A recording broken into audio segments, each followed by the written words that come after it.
გამარჯობა, დღეს 2 მაისია. წარმოგიდგენთ 10 ყველაზე ცნობილ ადამიანს, რომელიც ამ დღეს დაიბადა. 1972 წლის 2 მაისს დაიბადა ამერიკელი მსახიობი, პროდიუსერი და ყოფილი პროფესიონალი მოჭიდავე დუეინ ჯონსონი. თავდაპირველად მან პოპულარობა მოიპოვა ჭიდაობის სფეროში. მას დიდი წარმატება ჰქონდა WWE ორგანიზაციაში. მოგვიანებით ის გადავიდა კინოში და გახდა ერთ-ერთი ყველაზე მაღალშემოსავლიანი და ცნობილი მსახიობი ჰოლივუდში. 1975 წლის 2 მაისს დაიბადა ინგლისელი ყოფილი ფეხბურთელი დევიდ ბეკჰემი. ის თამაშობდა ისეთ ცნობილ გუნდებში, როგორებიც არის მანჩესტერი, მადრიდის რეალი, მილანი და პესეჟე. მან მოიგო უამრავი ტიტული, მათ შორის 6-ჯერ ინგლისის პრემიერლიგა, 4-ჯერ ინგლისის სუპერთასი, UEFA-ს ჩემპიონთა ლიგა, ესპანეთის ჩემპიონატი და საფრანგეთის ჩემპიონატი. დევიდ ბეკჰემი ერთადერთი ინგლისელი ფეხბურთელია, ვინც მოიგო ჩემპიონატი 4 სხვადასხვა ქვეყანაში: ინგლისში, ესპანეთში, ამერიკაში და საფრანგეთში.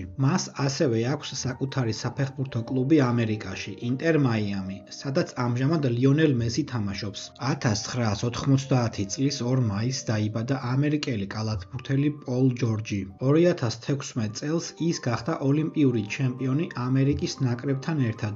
1985 წლის 2 მაისს დაიბადა ინგლისელი მომღერალი, სიმღერების ავტორი და მსახიობი ლილი ალენი. 1955 წლის 2 მაისს დაიბადა იტალიელი მოდის დიზაინერი, ბიზნესვუმენი და საზოგადო მოღვაწე დონატელა ვერსაჩე. 1996 წლის 2 მაისს დაიბადა გერმანელი ფეხბურთელი იულიან ბრანდტი. 1729 წლის 2 მაისს დაიბადა რუსეთის იმპერატორი ეკატერინე მეორე. ის ითვლება რუსეთის ისტორიაში ერთ-ერთ ყველაზე გავლენიან მმართველად. 1987 წლის 2 მაისს დაიბადა კანადელი ყოფილი ჰოკეისტი კრის რასელი. 1983 წლის 2 მაისს დაიბადა იტალიელი ყოფილი ფეხბურთელი და ამჟამად მწვრთნელი ალესანდრო დიამანტი. 1854 წლის 2 მაისს დაიბადა ქართველი ისტორიკოსი, პედაგოგი, ფილოლოგი და საზოგადო მოღვაწე თევდორე ჟორდანია. დააკომენტარე შენ რომელი ცნობილი ადამიანი იცი, რომელიც ამ დღეს არის დაბადებული.